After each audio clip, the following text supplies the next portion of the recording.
أعوذ بالله من الشيطان الرجيم. بسم الله الرحمن الرحيم.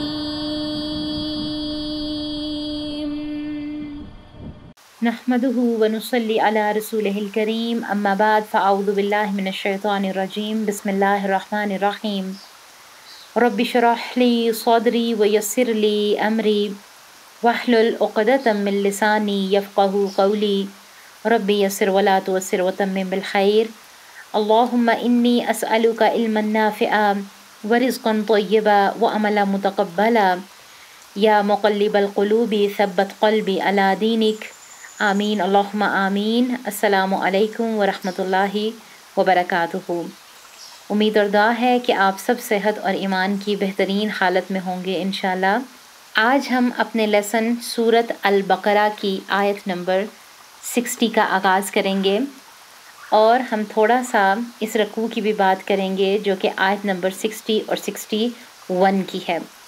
سب سے پہلے ہم اس رکوع کا مرکزی خیال دیکھیں گے، پھر اس کے بعد انشاءاللہ ہم اس پر غور و فکر کریں گے کچھ سوالات اور تزکیہ کے ساتھ انشاءاللہ. آج کا لیسن بہت خاص ہے. اسے پڑھتے ہوئے اور اس رکوع کو پڑھتے ہوئے بہت سی ایسی چیزیں ہوں گی جو کہ ہمیں غور و فکر کی دعوت دے رہی ہیں. وہ کیسے؟ سب سے پہلے ہم آیت کا مرکزی خیال دیکھ لیتے ہیں، آیت نمبر 60 کا اور 61 کا. ان دونوں آیات میں کون سے ایسے عمل کے پوائنٹس ہوں گے جو کہ ہم نے دیکھنے ہیں انشاءاللہ. آج کے اس لیسن کا مرکزی خیال لکھیں کہ قومیں غلام کیسے بنتی ہیں، کیوں بنتی ہیں، اور کون سی وجوہات ہوتی ہے کہ آزاد قوموں کو غلامی میں آ جانا پڑتا ہے. بنی اسرائیل کی بات کر کے اللہ سبحانہ و تعالیٰ نے ہمیں غور و فکر کی دعوت دی ہے. پورے سبق سے ہمیں یہ باتیں سکھائی جا رہی ہیں کہ جب اللہ کسی قوم کو ایک مقصد حیات دے اور وہ خوبیاں بھی دے جن کو ان کی ضرورت ہو، لیکن وہ نافرمانی کر کے اللہ کو ناراض کر دیتے ہیں، وہ دوسروں کے غلام بن جاتے ہیں. اللہ تعالیٰ کو احکامات کو جو انسان چھوڑتا ہے وہ لوگوں کا غلام بن جاتا ہے اور پھر ظالم لوگ ان پر حکمران بنا دیے جاتے ہیں. ہم دیکھیں گے ان دونوں آیات میں کہ کیسے بنی اسرائیل جو اپنے دور کا ایک خوبصورت گروہ تھا کیسے پسے ہوئے لوگوں کے ہاتھوں غلام بن گئے اور اعلیٰ چیز کے بدلے انہوں نے کیا کیا؟ ادنا چیز مانگنے کا نقصان اٹھایا. اللہ تعالیٰ نے ہمیں ایک زندگی گزارنے کا مقصد دیا ہے اور ہم کیسے چھوٹی چھوٹی چیزوں کے پیچھے لگ جاتے ہیں، اور یہ کہ اللہ کی بانٹ انصاف پر مبنی ہے. سبق میں ہم ذائقوں کے خریش جو ہیں ان کو بھی دیکھیں گے. آج ہم غلام کیوں ہیں؟ تو لکھیں آج دوسری اقوام ہم پر مسلط کیوں ہیں؟ مسلمان ذلیل و خوار کیوں ہو رہے ہیں؟ ان تمام تر سوالوں کے جو جواب ہیں وہ ان لیسن میں ہمیں ملیں گے انشاءاللہ. تو بغیر وقت کو ضائع کیا ہوئے ہم اپنے لیسن کا آغاز کرتے ہیں آیت نمبر 60 سے انشاءاللہ. یہاں پر دیکھیں کہ اللہ سبحانہ و تعالی ہم سے کیا فرما رہے ہیں. اعوذ باللہ من الشیطان الرجیم بسم اللہ الرحمن الرحیم. وَإِذِ اسْتَسْقَى مُوسَى لِقَوْمِهِ فَقُلْنَا اضْرِبْ بِعَصَاكَ الْحَجَرَ فَانْفَجَرَتْ مِنْهُ اثْنَتَا عَشَرَةَ عَيْنًا قَدْ عَلِمَ كُلُّ أُنَاسٍ مَشْرَبَهُمْ كُلُوا وَاشْرَبُوا مِنْ رِزْقِ اللَّهِ وَلَا تَأْثَوْا فِي الْأَرْضِ مُفْسِدِينَ. ترجمہ دیکھیں کہ جب موسیٰ علیہ السلام نے اپنی قوم کے لیے پانی مانگا تو ہم نے کہا اپنی لاٹھی پتھر پر مارو جس سے 12 چشمے پھوٹ نکلے، اور ہر گروہ نے اپنا چشمہ پہچان لیا، اور ہم نے کہہ دیا کہ اللہ تعالیٰ کا رزق کھاؤ پیو اور زمین میں فساد نہ کرتے پھرو. وَإِذِ اسْتَسْقَى اور جب پانی مانگا موسیٰ نے لِقَوْمِهِ اپنی قوم کے لیے، فَقُلْنَا پھر ہم نے کہا اضرب مارو بِعَصَاكَ اپنا عصا الحجر پتھر فانفجرت تو پھوٹ پڑے منہ اس سے اثنتا عشرتا 12 عینا چشمے قد علم جان لیا کل اناس ہر قوم نے مشربہم اپنا گھاٹ، کلو تم کھاؤ، وشربو اور پیو، من سے، رزقی رزق، اللہ اللہ، ولا اور نہ، تعثوا پھرو، فی میں، الارض زمین، مفسدین فساد مچاتے۔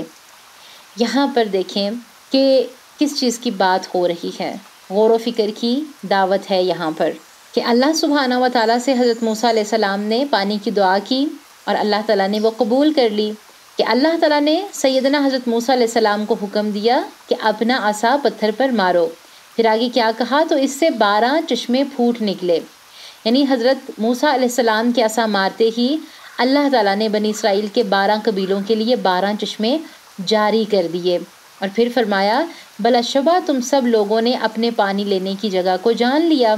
پھر اللہ تعالیٰ فرما رہے ہیں اور ہم نے کہا اللہ تعالیٰ کے رزق میں سے کھاؤ اور پیو، یعنی اللہ تعالیٰ نے صحراؤں میں بغیر کسی کوشش کے جو رزق تمہیں عطا کیا ہے اس میں کھاؤ اور پیو، اور کیا کرو اس کے بعد، زمین میں فساد نہ کرنا، یعنی تم سرکشی نہ کرنا، زمین میں فساد کرنے کی کوشش نہ کرنا، فساد پھیلانے کے لیے زمین کو برباد نہ کرنا۔ پھر کیا ہے کہ رزق ملنے کے بعد انسان فساد کرنے والا کیسے بن جاتا ہے، تو لکھیں رزق ملنے کے بعد انسان تکبر میں مبتلا ہوتا ہے، اپنے آپ کو دوسروں سے بڑا سمجھتا ہے، رزق ملنے کے بعد انسان ناشکرا ہو جاتا ہے، اسے اللہ تعالیٰ کی عطا نہیں اپنی قابلیت کا نتیجہ سمجھتا ہے۔ رزق ملنے پر انسان مال کو اپنا حق سمجھنے لگتا ہے اور مال کو اپنی مرضی کے مطابق خرچ کرتا ہے، جہاں خرچ کرنے کے مواقع ہوں وہاں بخیلی اختیار کرنے سے انسان فساد کرنے والا بن جاتا ہے، جہاں خرچ کرنے سے لوگوں میں واہ واہ ہوتی ہے وہاں خرچ کرنے سے انسان فساد کرنے والا بن جاتا ہے۔ پھر کیا کہا کہ رزق حاصل کرنے کے بعد فسادی بننے سے کیسے بچا جا سکتا ہے، تو یہاں پر لکھیں کہ رزق کو اللہ تعالیٰ کی عطا سمجھ کر شکر ادا کرنے سے فسادی بننے سے روکا جا سکتا ہے، بچایا جا سکتا ہے۔ رزق پر اللہ تعالیٰ کا حق تسلیم کر کے صدقہ کرنے سے خود کو بچایا جا سکتا ہے۔ رزق کے بارے میں اللہ تعالیٰ کے احکامات پر عمل کر کے اپنے مال کو اللہ تعالیٰ کی مرضی کے مطابق خرچ کرنے سے خود کو ان تمام چیزوں سے بچایا جا سکتا ہے۔ یہاں پر غور و فکر کریں کہ حضرت موسیٰ علیہ السلام نے صحرا میں اللہ سے پانی مانگا، اللہ نے حکم دیا کہ عصا پتھر پر مارو، جس کے نتیجے میں کیا ہوا کہ 12 چشمے نکل آئے۔ یہاں پر جو بات نوٹ کرنے والی ہے وہ لکھیں کہ صرف چند لوگ کام کریں گے لیکن فائدہ ساری امت کو ہوگا۔ اپنے آپ کو خیر خواہی کے لیے وقف کر دیں، انشاءاللہ ہمارا مستقبل بھی برائٹ ہوگا۔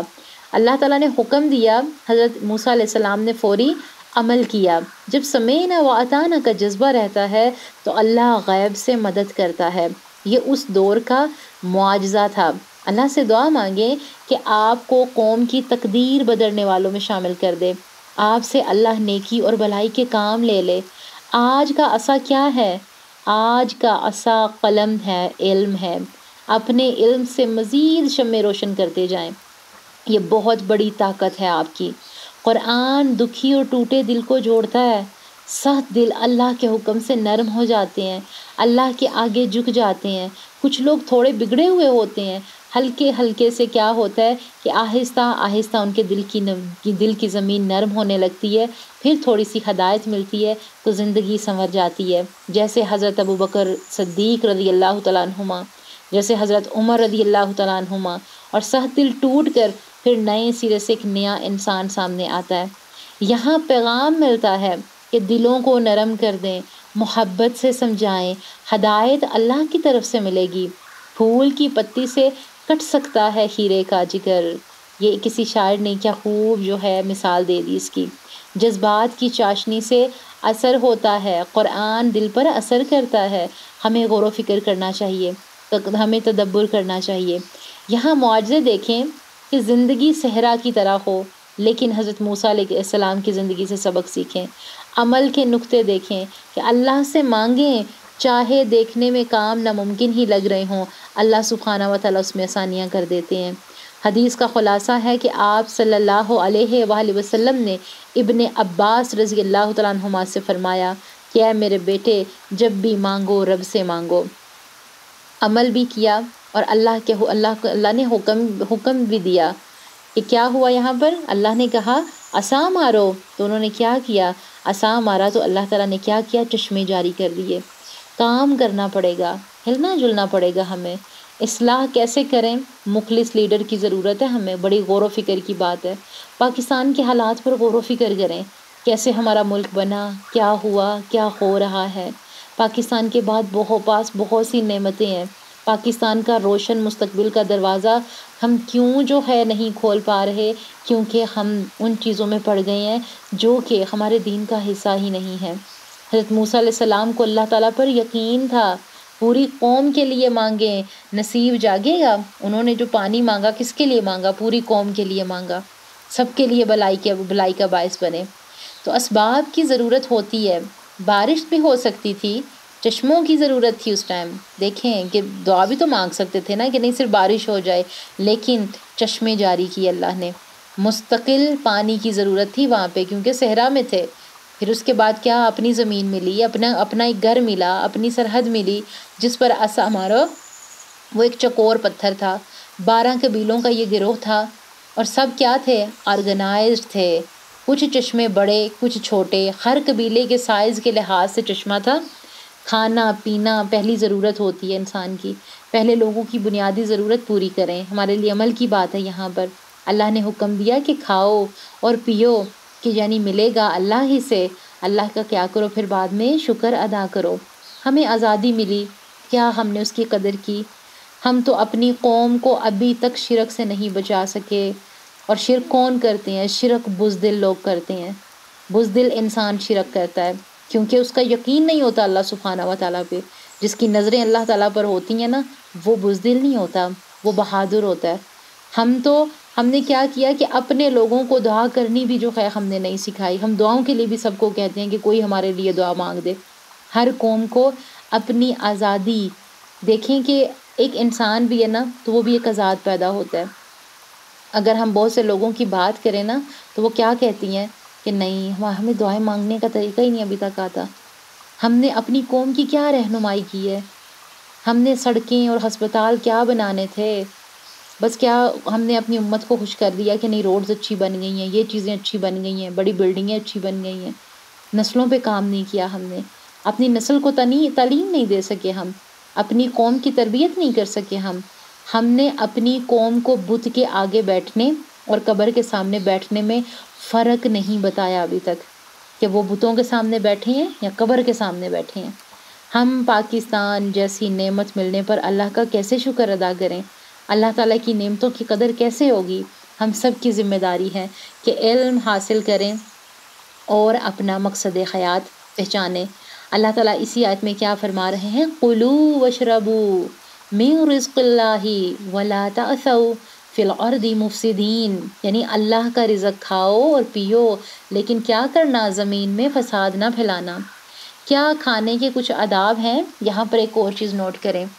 جی ہاں، تو بالکل ہے۔ نمبر 1، حلال کھانا چاہیے۔ کھانا عبادت ہے، لیکن صرف اتنا کھائیں جتنی ضرورت ہے۔ دوسروں کا حق نہ کھائیں، حلال کمائی سے کھائیں۔ پاکیزہ کھانا ہو اور ایسا نہ ہو کہ صحت کے لیے نقصان دہ ہو۔ پھر سنت طریقے سے کھائیں، ہاتھ دھو کر کھائیں، ہاتھ دھو کر تولیے سے صاف کر کے کھائیں۔ اتنا زیادہ نہ کھائیں کہ پھر سستی اور کاہلی ہو جائے۔ جوتا اتار کر کھائیں، سنت طریقے سے بیٹھ کر کھائیں، جیسے تشہد میں بیٹھتے ہیں۔ کھانے سے پہلے بسم اللہ پڑھیں۔ علم پھیلانے کے بعد پسندیدہ عمل کیا ہے؟ کھانا کھلانا ہے۔ ایک دوسرے کو کھانے کی چیزیں لے کر دیں۔ کھانا خریدتے وقت کچھ ایکسٹرا چیزیں لے لیا کریں کہ دوسروں کو تحفتاً دے دیں۔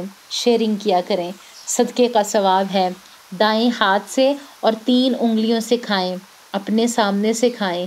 ایک وقت میں صرف 1 سالن بنائیں، لقمہ گر جائے تو بسم اللہ پڑھ کر کھائیں۔ حدیث کا خلاصہ ہے کہ مومن 1 آنت سے کھاتا ہے اور کافر 7 آنت سے۔ مہمان کو عزت دیں۔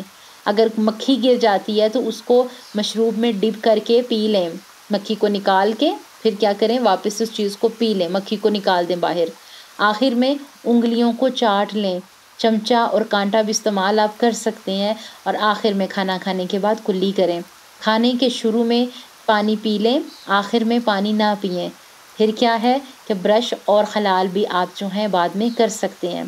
دیکھیں یہاں پر جو بات ہوئی ہے نا، تأثو ایسے کیڑے کو کہتے ہیں جو کپڑوں کو کھا جائے، یعنی اندر ہی اندر سے چیز کو تباہ کر دے۔ تو کچھ لوگ ایسے ہوتے ہیں کہ باتیں کر کے آپ کے اندر سے پریشان، آپ کو اندر سے پریشان کر دیتے ہیں، فساد پھیلا دیتے ہیں۔ کھانا کھانے سے کیا ہوتا ہے، ہمیں طاقت ملتی ہے، جسم میں توانائی آتی ہے، پھر اس توانائی کو کیا کرنا ہے، ہم نے غلط جگہ استعمال نہیں کرنا، وہ کام نہیں کرنے کہ جو کہ فساد پھیلانے کا باعث بنتے ہیں۔ اللہ کا رزق کھا کر نافرمانی کرنا فساد پھیلانا ہے۔ ہم عام طور پر 4 طرح سے ناشکری کرتے ہیں۔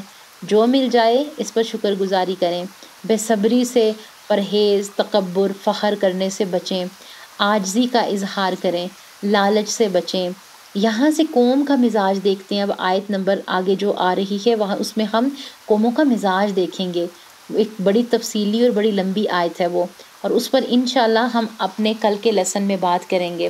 لیکن ابھی کے لیے ہمارے لیے جو غور و فکر کی باتیں تھیں الحمدللہ ہم نے آیت سے نوٹ کی، ہم نے غور و فکر بھی کیا کہ دیکھیں ہم جب تک قرآن کے ساتھ جڑے رہیں گے نا، زندگی میں ہم فلاح کے راستوں پر چلنے کی تیاریوں میں ہوں گے۔ ہم اپنے اندر موجود جتنے بھی جراثیم ہیں، جتنے بھی جرمز ہیں، ان کو دور کرنے کی کوششوں میں جب تک لگے رہیں گے، انشاءاللہ ہمارے لیے بہت سے آسانی کے دروازے کھلتے جائیں گے۔ تو کوشش کریں کہ اپنے آپ کو اللہ سبحانہ و تعالیٰ کے قریب رکھنا ہے۔ ہم نے قرآن کو ایک دن بھی نہیں چھوڑنا کہ ہم نے اس قرآن کو کوئی دن ہمارا ایسا نہ گزرے کہ جو کہ ہمیں لگے کہ ہم نے آج قرآن کو پڑھا نہیں، ہم نے آج قرآن کو سنا نہیں، آج ہم نے قرآن پر غور و فکر نہیں کیا، آج ہم نے قرآن کی کسی آیت سے کوئی لیسن نہیں لیا، کوئی پیغام نہیں لیا۔ کیونکہ رمضان المبارک گیا ہے، قرآن یہی ہے۔ اس پہ ہم نے پہلے بھی بات کی کہ رمضان المبارک رخصت ہوا ہے، نمازیں یہی ہیں۔ ہم رمضان المبارک رخصت ہوا ہے، زکوٰۃ ہم اب بھی دے سکتے ہیں، صدقہ اب بھی دے سکتے ہیں۔ کیوں ہم خود کو نیکیوں سے دور کر لیتے ہیں، کیوں ہم خود کو نیکیوں سے روک لیتے ہیں؟ تو اپنے اوپر کام کرنے کی ہمیں ضرورت ہے، اپنے اوپر محاسبہ کرنے کی ہمیں ضرورت ہے۔ جتنا ٹائم لگا سکتے ہیں ٹائم لگائیں، جتنا غور و فکر کر سکتے ہیں غور و فکر کریں۔ فتنے ہمارے چاروں طرف ہیں، ان سے بچیں، جتنا بھی ہو سکتا ہے خود کو بچائیں، اپنی نسلوں کو بھی بچائیں۔ اللہ سبحانہ و تعالیٰ سے دعا ہے کہ اللہ سبحانہ و تعالیٰ ہمیں اس آیت کی روشنی میں غور و فکر کرنے کی توفیق عطا فرمائے، اور ہمارا کل کا جو لیسن ہے وہ بہت خاص ہے۔ اس میں بہت ہم ایک طرح سے بنی اسرائیل کو دوبارہ سے جو ہے ان کی ایک ہسٹری کو ریوائز کرنے والے ہیں کہ بنی اسرائیل کے بارے میں وہ چیزیں جو کہ کھانے پینے میں انہوں نے ہٹ درمی دکھائی، نہ شکر گزاری سے جو ہے بجائے کہ شکر گزاری کرنے کے اس سے منہ پھیر لیا، اس کے بارے میں ہم باتیں کرنے والے ہیں، بلکہ پڑھنے والے ہیں کہ اللہ سبحانہ و تعالیٰ نے قرآن میں ان لوگوں کے لیے کون سے احکامات دیے ہیں اور ان احکامات سے ہم نے کیا سبق لینا ہے انشاءاللہ۔ تو انشاءاللہ کل اپنے لیسن کا آغاز کریں گے، تب تک کے لیے نیتوں کو خالص رکھیں، اور جتنے بھی ابھی تک کی آیات دیکھیں، آیت نمبر 61 تک ہم پڑھ چکے ہیں، اور اگر ہم اس میں سورۃ الفاتحہ کی بھی 7 آیات کو لیں تو کتنی ہو گئی ہیں، انہیں پلس کریں۔ ہم ابھی تک الحمدللہ ثم الحمدللہ آیت جو ہیں 68 تک جو ہیں آیات قرآن پاک کی وہ پڑھ چکے ہیں الحمدللہ سے، اور اس میں کتنے سارے پیغامات تھے۔ کبھی آپ نے غور کیا کیا اس میں کوئی ایسا ہم نے احکام پڑھا جو کہ نفرت کا پیغام دے رہا ہے؟ کیا ہم نے کوئی ایسا اس میں پیغام پڑھا جو کہ فرقہ واریت کا پیغام دے رہا ہے؟ کیوں؟ کیونکہ قرآن تو ہدایت کے لیے ہے، ہم نے اس سے ہدایت لینی ہے، ہم نے اس پہ غور و فکر کرنا ہے۔ ہم نے ان تمام تر بحثوں میں پڑھنا ہی نہیں ہے جن میں لوگ پڑھ کے اصل دین سے دور ہو جاتے ہیں۔ تو کیا ہے، اپنا رشتہ قرآن سے مضبوط کرنا ہے۔ اللہ سبحانہ و تعالیٰ اس رشتے کو مضبوط سے مضبوط تر کریں، جڑے رہیں، غور و فکر کرتے رہیں۔ جب بھی ٹائم ملتا ہے آپ کو پیچھے سے اپنے لیسن کو ریوائز ضرور کیا کریں۔ اللہ سبحانہ و تعالیٰ اس سفر میں ہم کو کامیابیاں عطا فرمائیں، ہمیں بہترین طریقے سے علم کو لینے والا اور بہترین طریقے سے علم کو حاصل کرنے والا اور اس پر عمل کرنے والا بنائے۔ آمین اللہم آمین۔ ربنا تقبل منا انک انت السمیع العلیم وتب علینا انک انت التواب الرحیم۔ آمین اللہم آمین۔ السلام علیکم ورحمۃ اللہ وبرکاتہ۔ ربنا تقبل منا إنك أنت السميع العليم